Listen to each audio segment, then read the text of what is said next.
नमस्कार दोस्तों, स्वागत है आप सभी का चिराग क्लासेस के ऑनलाइन यूट्यूब चैनल के ऊपर। तो फ्रेंड्स, कैसे हो आप लोग? आशा करता हूं आप सब बढ़िया होंगे।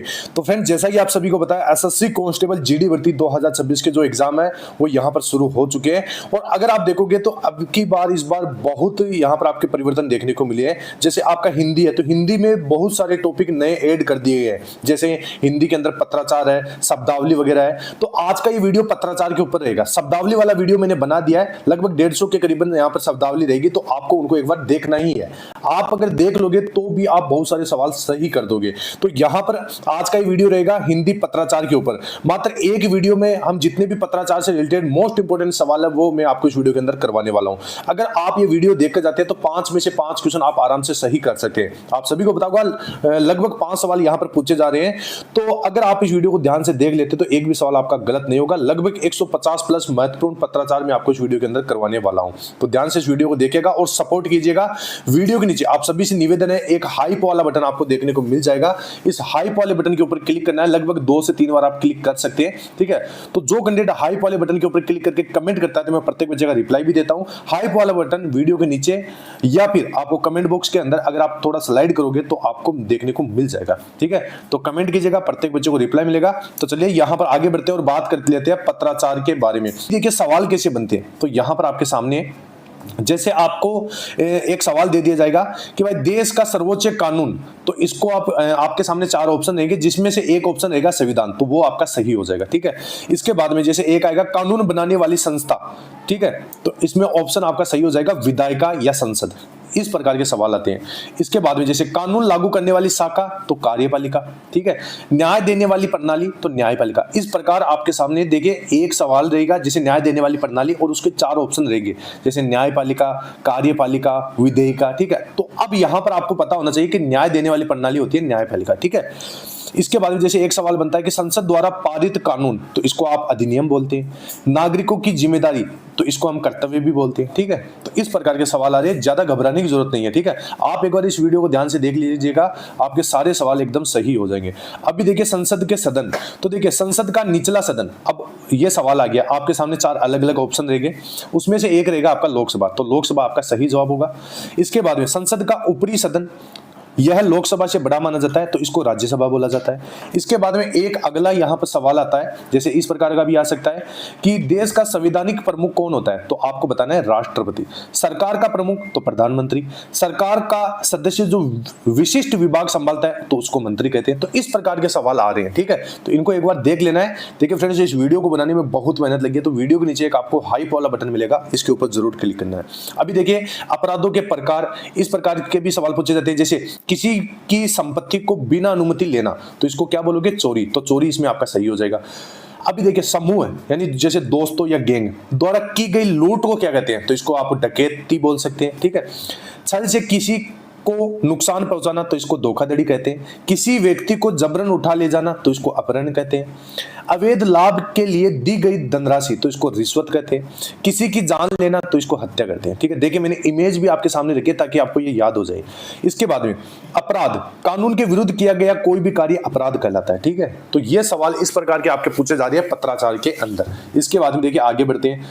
अभी देखिए अपराध की श्रेणियों से संबंधित कुछ सवाल आ रहे हैं। जैसे ऐसा अपराध जिसमें पुलिस बिना वारंट के सीधे गिरफ्तार कर सकती है तो इसे क्या कहते हैं? संज्ञेय अपराध, ठीक है। तो ये सही हो जाएगा। जिसमें जमानत मिलना अत्यंत कठिन होता है तो उसे गैर जमानती अपराध कहते हैं। सामान्य मामलों में इससे सवाल देखिए इस प्रकार के बने, ऐसा अपराध जिसमें पुलिस बिना अदालत की अनुमति के कार्रवाई नहीं कर सकती तो इसे असंज्ञेय अपराध कहते हैं, ठीक है। और जिसमें बिना वारंट के सीधे गिरफ्तार कर सकते हैं उसे संज्ञेय अपराध कहते हैं। जमानती अपराध, जिसमें नियमित जमानत मिल सकती है तो इसे जमानती अपराध कहते हैं, ठीक है। तो ये समझ लीजिए आपके सामने है। अभी देखिए जांच की प्रक्रिया, इससे संबंधित सवाल जैसे पुलिस को दी गई पहली सूचना जिसके आधार पर अपराध दर्ज किया जाता है तो इसको क्या कहते हैं? प्राथमिकी यानी एफआईआर कहते हैं। ये ध्यान होना चाहिए, सवाल इस प्रकार बनेगा।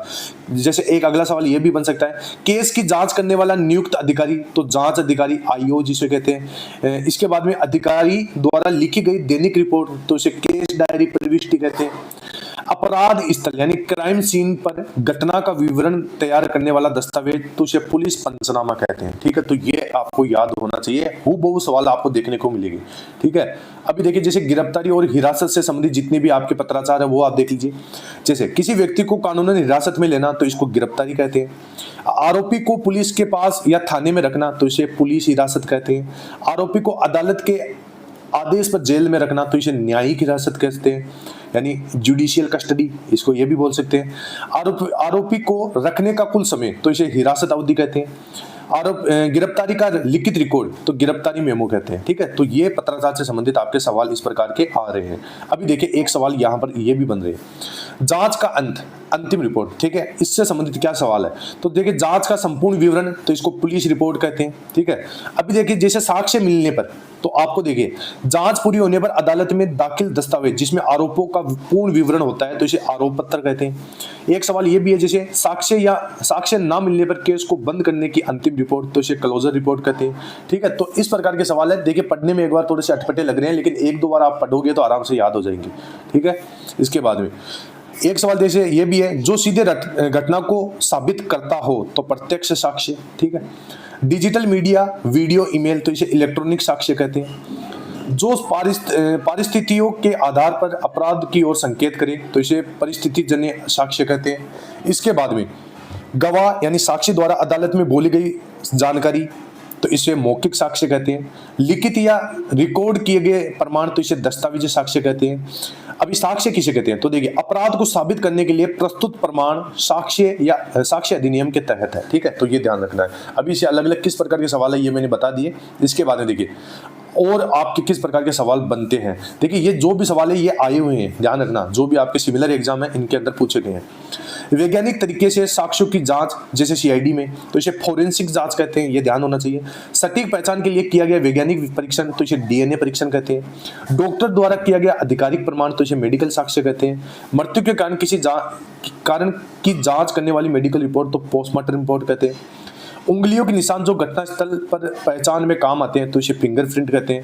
साक्ष्य के रूप में जब्त की गई वस्तुओं की आधिकारिक जांच तो इसे जब्ती सूची, ठीक है, ये कहा जाता है। तो इस प्रकार के सवाल बनते हैं, इनको अच्छे से आपको देख लेना है, याद कर लेना है। इसके बाद में वह सीमा जहां तक अदालत का आदेश लागू होता है तो इसे अधिकार क्षेत्र कहते हैं। ठीक है, देश का सबसे बड़ा और सर्वोच्च न्यायालय तो सर्वोच्च न्यायालय यानी सुप्रीम कोर्ट। किसी राज्य का सर्वोच्च न्यायालय तो इसे उच्च न्यायालय या हाई कोर्ट कहते हैं। गंभीर आपराधिक, इसके बाद में देखिए यहां पर थोड़ी सी ध्यान से देखिए, हम कहा थे तो यहां गंभीर आपराधिक आरोपों की सुनवाई करने वाली अदालत तो इसको क्या बोलते हैं, सेशन कोर्ट या सत्र न्यायालय। ठीक है, एक सवाल यह भी है कि त्वरित यानी जल्दी न्याय देने वाली विशेष अदालत तो लोक अदालत भी कहते हैं। इसके बाद में देखिए आगे बढ़ते हैं, यहां पर अगला जो सवाल है, संपत्ति, धन और व्यक्तिगत अधिकारों से जुड़ा मामला जैसे दिवालिया होना, जमीनी विवाद तो इसे दीवानी मामला भी कहते हैं, ध्यान रखना। इसके बाद में एक सवाल है कि अपराध, हिंसा और कानून तोड़ने से जुड़ा मामला जैसे चोरी, हत्या तो इसे फौजदारी मामला कहते हैं, ध्यान रखना। इस प्रकार के सवाल पूछे जा रहे हैं और इनको ध्यान से देख लीजिएगा। अगर वीडियो में समझ में नहीं आ रहा तो 2 से 3 बार देखिए, समझ में आ जाएगा। इसे आर्मी, फौज से ना जोड़े, यह आपराधिक मामलों के लिए प्रयुक्त शब्द है। ठीक है, इसके बाद में आगे बढ़ते हैं। अगला सवाल है यहाँ पर, सही और निष्पक्ष निर्णय लेने वाला व्यक्ति तो इसे न्यायाधीश कहते हैं। अभी देखिए राज्य की ओर से केस लड़ने वाला पक्ष तो इसे अभियोजन पक्ष कहते हैं। अभियोजन अधिकारी तो उसे सरकारी वकील कहते हैं। सरकार की ओर से प्रस्तुत गवाह तो अभियोजन गवाह इसे कहते हैं। इसके बाद में जिस पर मुकदमा चल रहा हो तो उसे आरोपी या अभियुक्त कहते हैं। आरोपी का बचाव करने वाला वकील तो उसे बचाव पक्ष कहते हैं। जिसके खिलाफ मामला दर्ज है तो उसे प्रतिवादी कहते हैं। ठीक है, तो ये सवाल आपके पूछे जा रहे हैं हिंदी के अंदर। इसके बाद में अगला है, अदालत में मामले की संपूर्ण सुनवाई की प्रक्रिया या वाद तो इसे मुकदमा कहते हैं। सत्य बोलने के लिए के वचन के साथ दिया गया लिखित बयान तो शपथ पत्र या हलफनामा कहते हैं, यानी एफिडेविट। इसके बाद में अदालत में गवाह से उल्टे या विरोधी सवाल पूछना तो इसे प्रति परीक्षण या क्रॉस एग्जामिनेशन भी इसे कहते हैं। अदालत का अपमान करना या आदेश की अवहेलना करना तो इसे अदालत की अवमानना कहते हैं।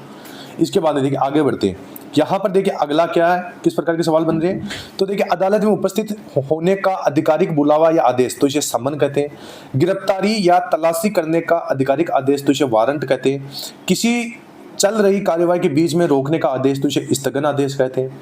किसी विशेष कार्य को करने से रोकने का सख्त आदेश तो इसे निषेधाज्ञा कहते हैं, ठीक है, इंजंक्शन भी बोल सकते हैं। इसके बाद में अगला जो सवाल है, देखिए किस प्रकार के सवाल आ रहे हैं। अदालत का अंतिम और निष्पक्ष फैसला तो इसे निर्णय कहते हैं, यानी जजमेंट।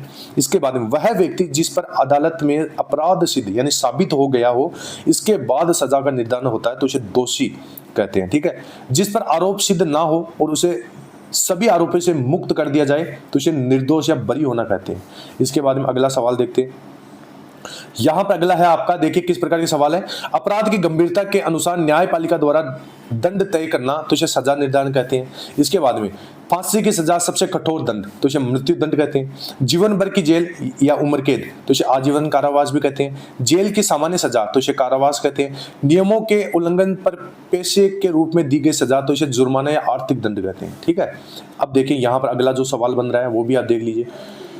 यहां पर है, जैसे गिरफ्तारी की आशंका होने पर पहले से ही अदालत से मांगी गई जमानत तो इसे अग्रिम जमानत कहते हैं। सजा काट रहे कैदी को अच्छे व्यवहार पर शर्तों के साथ दी गई छुट्टी तो इसे पैरोल कहते हैं। सुनवाई के दौरान कुछ समय के लिए दी गई अस्थायी जमानत तो इसे अंतरिम जमानत कहते हैं। लंबी सजा के दौरान कैदी का अस्थायी रिहाई का कानूनी अधिकार तो इसे पैरोल कहते हैं, ठीक है।